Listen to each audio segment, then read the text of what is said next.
Hey YouTube family, it's me, momof4boys, and I'm here to, moisturize my hair because it's been a couple days since I put these braids up, and talk to you a little bit about shampooing my hair, what I think about it, different things that I do to my hair, because, not everyone has the same process that they follow when they're, cleaning their hair or, shampooing, conditioning, all that kind of stuff.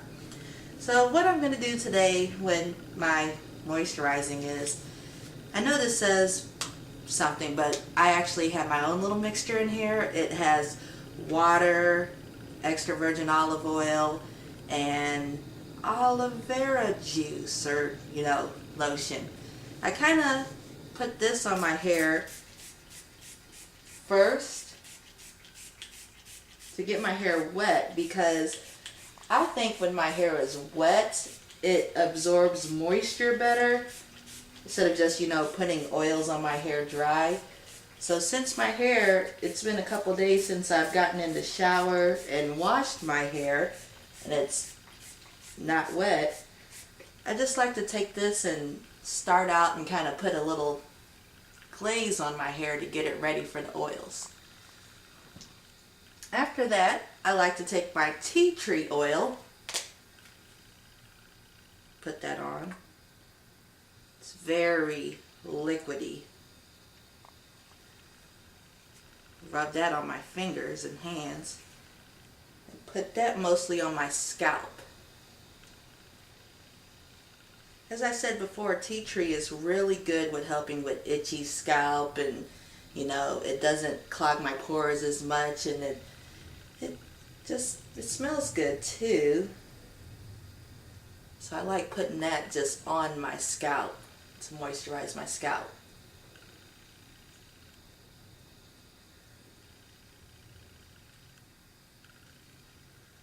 Remember to get back here.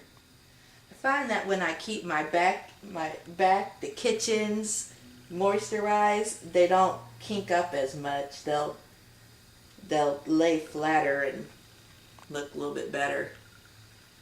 After I put my tea tree oil on, I take my extra virgin olive oil,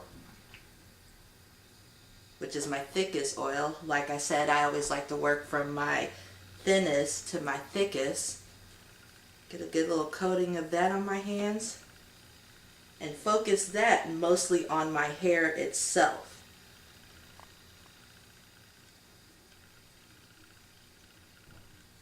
I love extra virgin olive oil. My hair just seems to eat this up. I put this on mainly anytime I'm moisturizing. Try and focus these on my ends. So my ends are what need the thickest oils and the most protection. So this is the oldest part of my hair. And I'll pretty much just work this on my hair until I notice that all the oil is gone off my hands.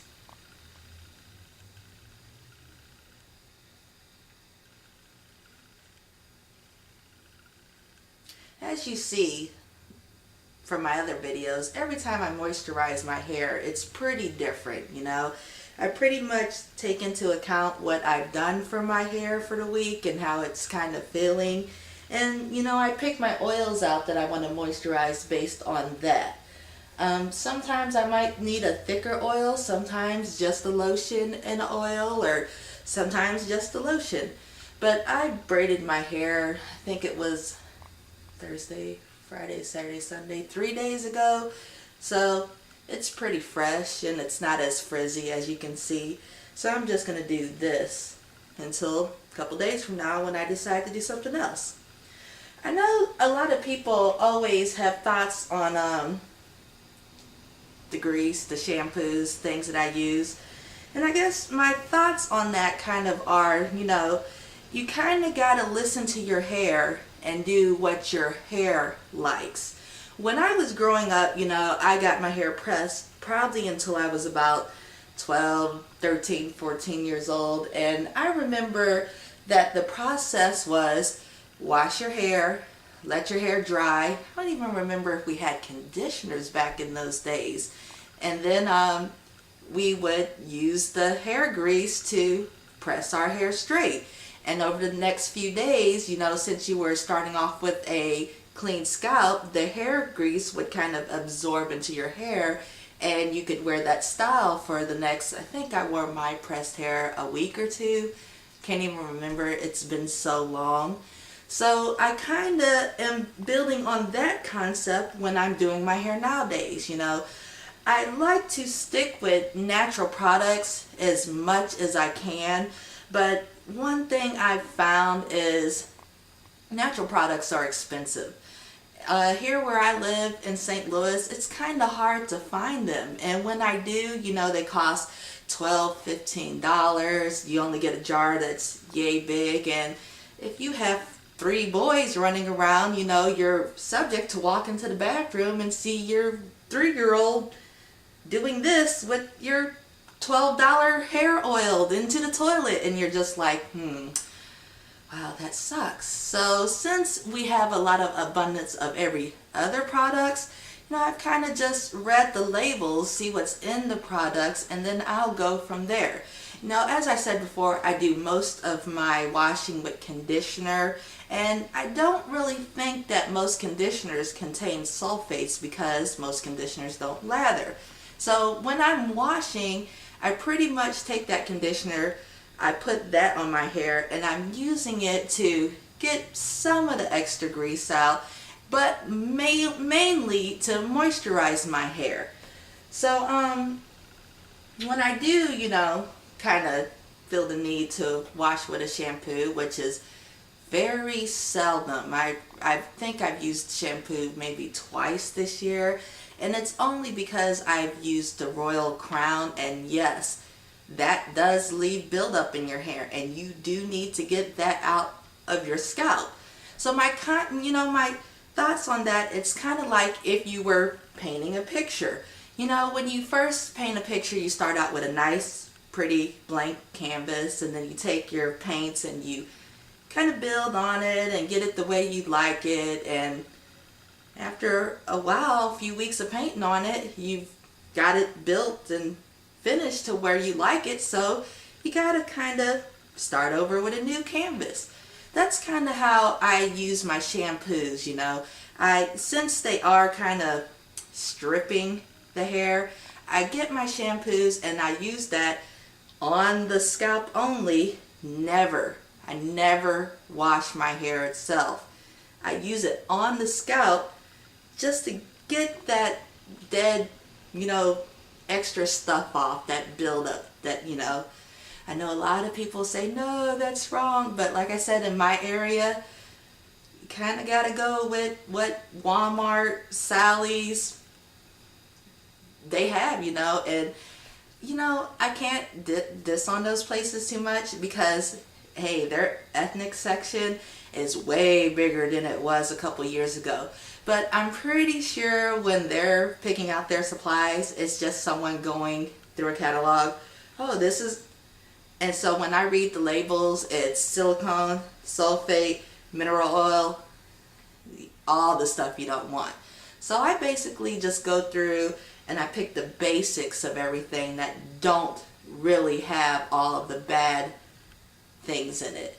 But, you know, and then another thing I found is when I do find like a shampoo that says sulfate free, I go to the ingredients and I'm reading it, and it's got tons of other ingredients that I'm just assuming that they're just as bad as the sulfate. So it's like, oh, okay, well, can't win for win. I gotta pick something. So, eeny, meeny, miny, mo. Let's try this out. It's only $3, so, you know, we should be all right. Look at my paper. Gotta take notes of things that I've been thinking about. Because, you know, my YouTube family, they give me a lot of good things to think about when I'm doing my hair. I'm like, you know, yeah, that is a good thought that this user had. So let me think about that and you know, see what I can do. You know, talk about that on my next video. So let's see. Pretty much I think that I've gone over everything. Basically, I just wanted to get on, show you just other different ways that I condition my hair, talk about my scalp. As I said, you know, how I clean it. I only focus on the scalp itself when I'm using my shampoo, my conditioner, everywhere. Because, you know, when I condition, that's basically for my whole hair itself, you know, because even when I just use these oils, you know, after a while they will build up. Like I said, I do my build up test with my fingernail, check my fingernail. Fingernails are short now. They were out to here, but one broke, and you know, when they break, you gotta make them all even.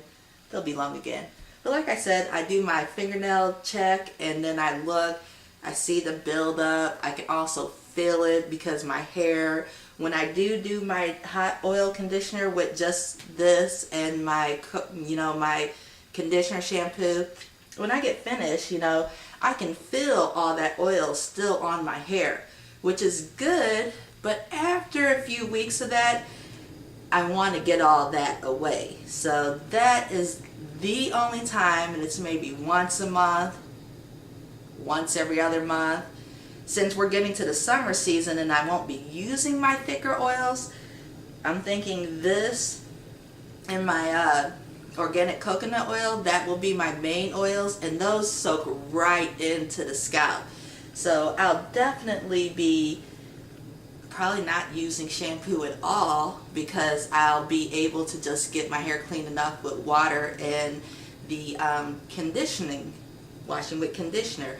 I will be looking for a more organic, natural, sulfate-free shampoo. I found this website. I can't think of the name. I'll try and post it. I've only been on it maybe once or twice a couple days ago, but it kind of tells you the hazard level of all the shampoos that you're using. So I'm going to get a list of shampoos that I can kind of find in this area and look those up according to this website and see, I guess, where they rate when it comes to their toxicity, the chemicals and stuff that they have in it, because it's amazing that I found so far, you know, how toxic even our natural organic shampoos are. So like I said, this is always a learning journey, and I'm just so glad that you're all here to do this journey with me as we learn new things and get our hair to grow together. Well, I think that's everything. It's about time to start fixing some eggs and pancakes. My kids love that on a Sunday morning. And I heard them back there. I'm surprised they're not up here now, but I'm pretty sure they're listening around the corner. So I think that's everything I want to talk about. Wait a minute. If you have any questions or comments or anything you'd like me to address in my videos, please post those below. I am always happy to help. And give me a thumbs up if you like. And as always, subscribe. As for now, this is Mom of Time for Breakfast. Getting ready to do what I do best. Talk to you later, YouTube family. Bye.